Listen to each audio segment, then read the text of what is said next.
নমস্কাৰ, মই আপিল ৰহমান আৰু স্বাগতম জনাইছোঁ ইউটিউব চেনেললৈ। আজি আমি পঢ়িম ক্লাছ 9ৰ হিন্দীৰ যিখন তোমালোকৰ কিতাপ আছে আলোক ভাগ 1, তাৰে আজি আমি চেপ্টাৰ 2 কৰিম, যিটো চেপ্টাৰ প্ৰেমচন্দ জি লিখিছে আৰু চেপ্টাৰটোৰ নেম হৈছে পৰীক্ষা।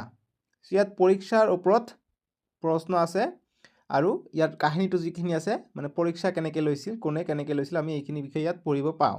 ঠিক আছে। ইয়াত তোমালোকে চাবা অভ্যাসমালা দিয়া আছে আমাক। অভ্যাসমালাখিনি আমাৰ পৰীক্ষাৰ কাৰণে ইম্পৰ্টেণ্ট হৈ যায়, কিয়নো ইয়াৰ পৰা আমাৰ পৰীক্ষাত প্ৰশ্ন আহে। ঠিক আছে। প্ৰথমে চাবা তোমালোকে অভ্যাসমালাৰ প্ৰথমত আছে যে বোধ এবং বিচাৰ। তাতে 1 নম্বৰ কৈছে যে पूर्ण वाक्य में उत्तर दो। क नंबर प्रश्न, परीक्षा कहानी में किस पद के लिए परीक्षा ली गई है। परीक्षा कहानी जी आमी पढ़िছিলোঁ ইয়াত কোনটো পদৰ কাৰণে পৰীক্ষাটো লৈছিলে। আমি आंसर কৰিম যে परीक्षा कहानी में दीवान पद के लिए परीक्षा ली गई है। গতিকে दीवान পদৰ কাৰণে পৰীক্ষা লোৱা হৈছিলে। খ নম্বৰ যে दीवान साहब के समझ क्या शर्त रखी गई। गतिके दीवान साहब के समक्ष क्या शर्त रखी गई, की शर्त राखिছিলে। আমি आंसर करिम, उत्तर करिम जे दीवान साहब के समक्ष ये शर्त रखी गई है कि दीवान साहब खुद उस पद का चयन करे। ग नंबर जे परीक्षा कहानी में उम्मीदवार कौन सा सामूहिक खेल खेलते हैं। आमी उत्तर करिम परीक्षा कहानी में उम्मीदवार हॉकी का सामूहिक खेल खेलते हैं। घ नंबर प्रश्न, दीवान के पद के लिए किसका चयन किया गया। आमी उत्तर तो करें कि दीवान के पद के लिए पंडित जानकीनाथ का चयन किया गया। तार पिछे आमक 2 नंबर प्रश्न दिसे जे संक्षिप्त में उत्तर दो लगभग 25 शब्दों में। 25টা शब्दर भितर आमक उत्तर দিব কৈছে 2 क नंबर कैसे आमक 2 क प्रश्न जे दीवान सुजान सिंह ने महाराज से क्या प्रार्थना की और क्यों। आमी उत्तर करिम यार जे दीवान सुजान सिंह ने महाराज से ये प्रार्थना की, इस दास ने श्रीमान की सेवा 40 साल तक की है और अब वो पर आत्मा की सेवा करना चाहता है। सुजान सिंह ने इसलिए दीवान पद छोड़ना चाहते हैं क्योंकि वे बूढ़े हो चुके थे और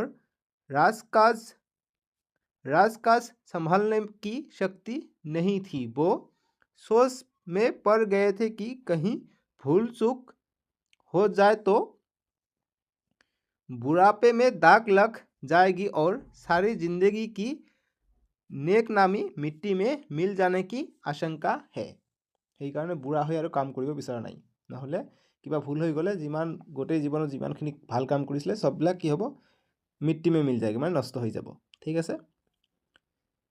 ख नंबर प्रश्न जे उम्मीदवार विभिन्न प्रकार के अभिनय कैसे और क्यों कर रहे थे। आमी उत्तर करें जे उम्मीदवार दीवान पद पाने के लिए तरह तरह के अभिनय करने लगते हैं, जिनमें 9 बजे तक दिनों में सोया हुआ व्यक्ति सुबह जल्दी उठकर बगीचे में घूमने लगता है। हमेशा हुक्का पीने वाला व्यक्ति आजकल बंद कमरे के अंधेरे में सिगरेट पीने लगता है। जो व्यक्ति अपने घरों के नौकरों के नाक में दम करता था वो आज नौकरों को आप और जनाब कहकर बात करता है। एक उम्मीदवार नास्तिक था मगर आजकल उसकी धर्मनिष्ठा बढ़ गई थी। एक उम्मीदवार को तो किताबों से घृणा थी पर वो आज बड़े बड़े धर्म ग्रंथ खोलकर पढ़ने में डूबा रहता है। ऐसे कोई उम्मीदवार अपने संभव से विपरीत कार्य इसलिए कर रहे थे ताकि उनको दीवान पद मिल जाए। बहुते विभिन्न नाटक কৰিছিলে যাতে दीवान पदটো मिली जाए। কিছুমানে ধৰ্ম মানা নাই কিন্তু दीवान पदৰ কাৰণে ধৰ্ম মানিছে, কিছুমানে দুখীয়া গৰীব দুখীয়াক সহায় কৰা নাই, তেওঁলোকে এতিয়া সহায় কৰি আছে। বুজি পাইছে না, সেইটো কথা কৈছে। এতিয়া গ নম্বৰটো দিছে যে एक उम्मीदवार ने গাড়ী वाले की मदद कैसे की? গতিকে গাড়ী वाले की मदद कैसे की আমি উত্তৰ কৰিম। এইটো ইম্পৰ্টেণ্ট প্ৰশ্ন। उत्तर करूँ जब पंडित जानकारीनाथ नामक एक उम्मीदवार ने गाड़ी वाले की मदद की थी जिनके पैर में हॉकी खेलते समय चोट लग गई थी। उन्होंने गाड़ी वाले को नाले में फंसे हुए देखने के बाद उनके पास आ गया, हॉकी स्टिक किनारे रखा, कोट उतारा और नाले में जाकर बहुत कष्ट करके गाड़ी को नाले से उठा लिया। ख नंबर प्रश्न, जे किसान ने अपने मददगार युवक से क्या कहा, उसका क्या अर्थ था? हम उत्तर करें, जे किसान ने अपने मददगार युवक से कहा, गहरे पानी में पड़ने से मोती मिलता है। इसका अर्थ यही है कि ज़्यादा कष्ट करने से अच्छा फल प्राप्त हो सकता है, जिसके तरह गंभीर पानी में ढूंढने से मोती प्राप्त होते हैं। जिस तरह गंभीर पानी में ढूंढने से मोती प्राप्त होते हैं। अंग नंबर जे सुजान सिंह ने उम्मीदवारों की परीक्षा कैसे ली? तो सुजान सिंह उम्मीदवार जो दिवान पदर कारण उम्मीदवार मान जिसके एप्लाई कर परीक्षा किदरे लैছিলে ये इम्पर्टेन्ट प्रश्न। आमी उत्तर करिम जे एक दिन सुजान सिंह ने किसान का रूप धारण करके अपने बैलगाड़ी को नाले में फंसाकर सभी उम्मीदवारों की परीक्षा ली। ऐसे करके वे देखना चाहते थे कि कौन आकर विपत्ति में फंसे किसान की मदद करता है। 6 नंबर प्रश्न, पंडित जानकीनाथ में कौन कौन सी गुण थे? आमी उत्तर करें, पंडित जानकीनाथ में दया, साहस, परोपकार, आत्मबल तथा वीरता जैसे सभी गुण थे। 100 नंबर, सुजान सिंह के मतानुसार दीवान में कौन कौन से गुण होने चाहिए? हमें उत्तर करें, सुजान सिंह के मतानुसार दीवान पद के लिए दया, साहस और परोपकार जैसे गुण होने चाहिए, जीटू पंडित जानकीनाथर आसिल। ठीक है। 3 नम्बर प्रश्न कैसे प्रसंग व्याख्या करो लगभग 100 शब्द में। 100टा शब्द भर आमक लिखिब कैसे। क नम्बर दिसे लेकिन मनुष्य का वो बुरा जोहरी आड़ में बैठा हुआ देख रहा था कि इन बगुलों में हंस कहाँ छिपा है। यार हमें उत्तर करें जो प्रसंग, इस पंक्ति में सुजान सिंह को बुरा जोहरी कहा गया है और बगुलों में हंस यानी उन उम्मीदवार को कहा गया है जो दीवान पद के लिए आए थे। अकमान आमी यार ऊपर व्याख्या कर दिम। ये 3 नम्बर कारण आए प्रश्न तो लिखिम जे देवगढ़ में दीवान पद के लिए सुजान सिंह ने नए उम्मीदवारों को बुलाया था। उन्होंने दीवान पद का चयन करने के लिए 1 महीने तक का वक्त लिया। इस 1 महीने में उनके रहन सहन, आचार विचार को परखने के बाद एक उम्मीदवार को दीवान पद के लिए चुना था। तो सुजान सिंह उन उम्मीदवारों के क्रियाकलापों को ध्यान से दूर बैठा देखा करते थे और उनकी आंखों या ये ढूंढा करती थी कि वो कौन है जो उस दीवान पद के लायक है। ख नंबर प्रश्न तो दिस जे गहरे पानी में बैठने से मोती मिलता है। मतलब गहरे पानी में अगर हम बैठे रहे तो हमें मोती मिल सकती है। सो इसका व्याख्या करना है। हम उत्तर करेंगे कि संदर्भ, पहले लिखेंगे संदर्भ। ठीक है, ये वाला प्रश्न बहुत ही इम्पोर्टेंट है, परीक्षा में बार बार ये सवाल पूछे जा सकते हैं और बार बार आते भी है। ठीक है, आपके स्कूल के एग्जाम में और एनुअल एग्जाम में भी। सो उत्तर में लिखेंगे संदर्भ। जब प्रस्तुत पंक्तियाँ सरदार सुजान सिंह का कथन है जो मददकारी युवक से कहा था। इतना व्याख्या तो करें, युवक स्वयं जख्मी होकर भी नाले में फंसे किसान की मदद कर गाड़ी को नाले से ऊपर चढ़ाया। इस उपकार स्वीकार रोते हुए किसान युवक के सामने हाथ जोड़कर खड़ा हो गया। शोर बोला, अपने आस मुझे उबार लिया, नहीं तो सारी रात यहीं बैठना पड़ता। तारपिছত किसान की बातें सुनकर युवक ने मजाक में हंसकर बोला कि मुझे कुछ इनाम नहीं देंगे।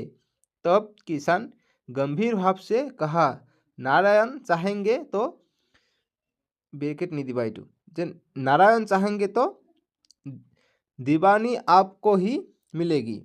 वो फिर मुस्कुराकर बोला, गहरे पानी में पेटने से मोती मिलता है। गहरे पानी में पेटने से मोती मिलता है, क्योंकि मोती गहरे पानी अर्थात सागर में ही मिलता है। वहाँ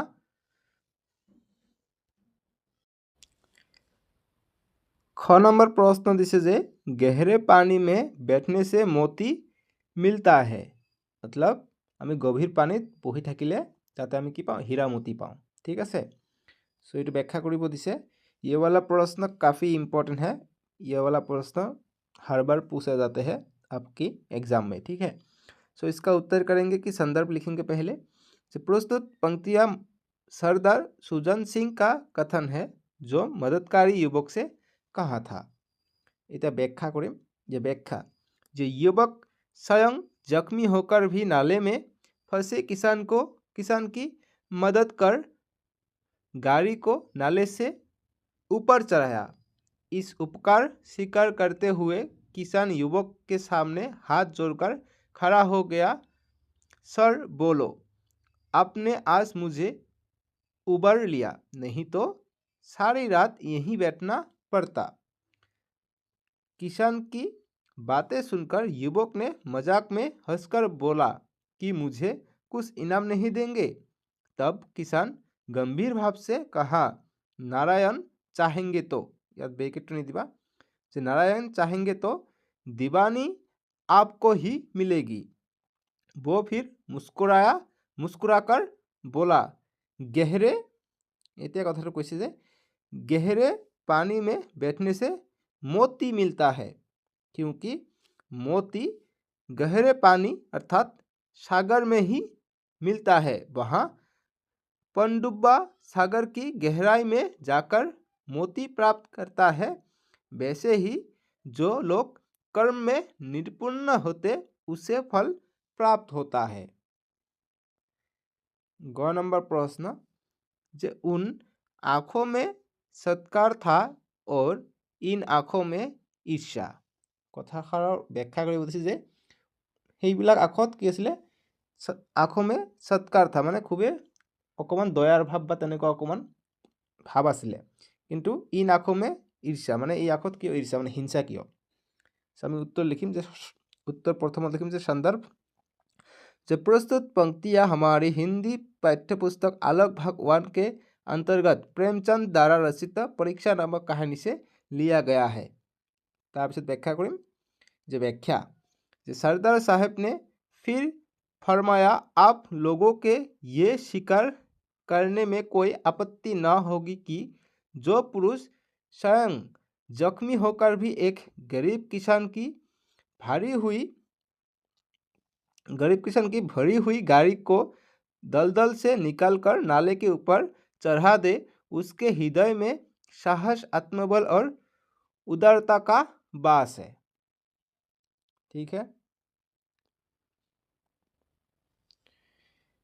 इतना 4 नंबर प्रश्न कैसे किसने किससे कहा लिखो। क नंबर कैसे जे कहीं भूल चूक हो जाए तो बुढ़ापे में दाग लगे, सारी जिंदगी की नेक नामी मिट्टी में मिल जाएगा। ये कथा कोने कैसिले, आमी उत्तर करिम दीवान जी ने देवगढ़ के महाराज से कहा। गति दीवान जी महाराजक कैसिले, दीवान पदर कारण नतुनके परीक्षा लोआ होइसिले। इतना ख नंबर जे मालूम होता है तुम यहाँ बड़ी देर से फंसे हुए हो। ये कोने कैसिले, उत्तर लिखिम जे पंडित जानकीनाथ ने दीवान जी से कहा था। ग नंबर, যে নারায়ণ চাহেঙ্গে তো দিবানী আপকো হি মিলেগি, মানে দিবান পদ তুমিয়ে পাবা। এইটো কোনে কাক কৈছিলে? সো দিবানজি নে পণ্ডিত জানকীনাথক কাহা থা, যেতিয়া নালাৰ পৰা তেওঁ উঠাইছিলে তেওঁৰ গাড়ীটোক। ঠিক আছে। এতিয়া কৈছে যে ভাষা এবং व्याकरण ज्ञान, কৈছে যে नीचे लिखे संज्ञाओं में जातिवाचक, व्यक्तिवाचक और भाववाचक संज्ञाएं पहचानो। गति कोनটো जातिवाचक, যেনেকৈ প্ৰথমটো দেৱগড়, শক্তি, দিবান, জানকীনাথ, সাদগী, अंगरखे, हंस, फूल, दया, शिखर, नारायण, खिलाड़ी। सो এইবিলাকত কোনটো জাতিবাচক, কোনটো ব্যক্তিবাচক, কোনটো ভাৱবাচক লিখিব কৈছে।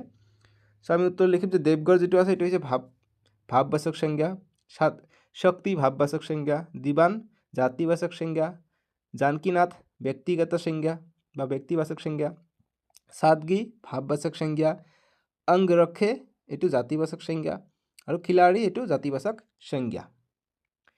এতিয়া আমাক 2 নম্বৰটো দিছে আমাক যে अनुभवशील शब्दों में अनुभव तथा शील शब्द योग है, इसका अर्थ अनुभवी शील प्रत्यय लग कर 5 शब्द बनाओ। गतिके शील प्रत्यय যোগ কৰি আমাক 5টা শব্দ দিব কৈছে। সো আমি উত্তৰ কৰিম যে মন যোগশীল মননশীল, মৰণ যোগশীল মৰণশীল, বৃত্ত যোগশীল বৃত্তশীল, বৃত্ত যোগশীল এইটো ডাবল আহিলে এইটো নিদিবা, বৃত্ত যোগশীল বৃত্তশীল। ঠিক আছে। 4 নম্বৰ যে ত্যাগ যোগশীল ত্যাগশীল, 5 নম্বৰ সুযোগশীল সুশীল।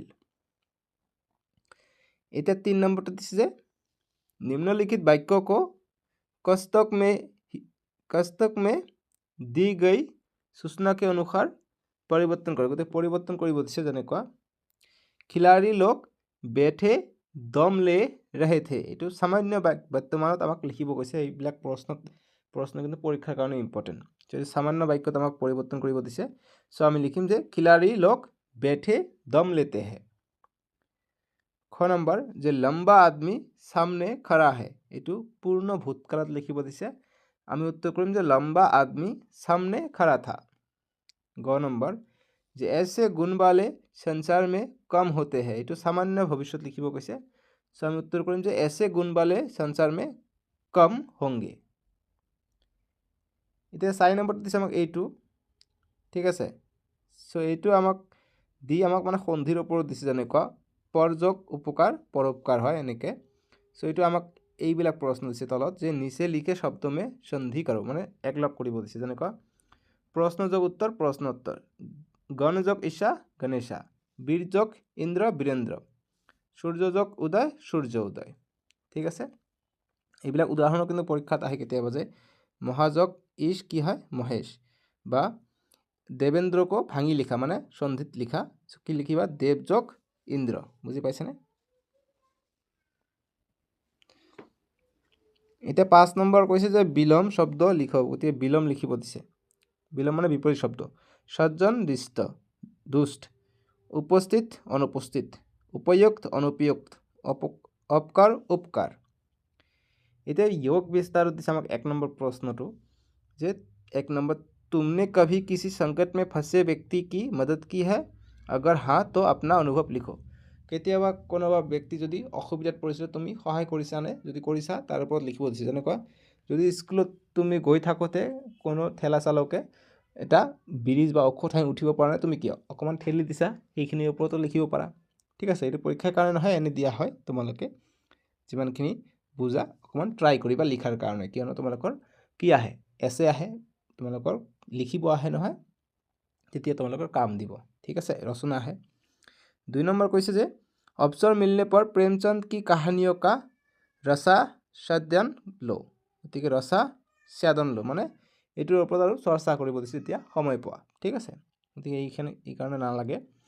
এতিয়া তোমালোকে কিতাপত চাবা যে শব্দ এবং টিপ্পনী দিয়া আছে, যেনেকুৱা ৰিয়াসত, ইয়াৰ অৰ্থ হৈছে ৰাজ্য বা প্ৰান্ত, তেনেকুৱা আৰু দিয়া আছে। সেইবিলাকৰ অৰ্থখিনি তোমালোকে জানি ল'বা, পৰীক্ষাত আহে। ঠিক আছে। সো এতিয়া লিখিছোঁ থেংকছ ফৰ ৱাচিং আপিল ৰহমানৰ ইউটিউব চেনেল বা ইউটিউব ভিডিঅ'ছ। ঠিক আছে। তোমালোকে চেনেলটো ছাবস্ক্ৰাইব কৰি ৰাখিবা আৰু ভিডিঅ'টো লাইক কৰিবা। আজিৰ কাৰণে আহোঁ দেই, বাই বাই, টেক কেয়াৰ।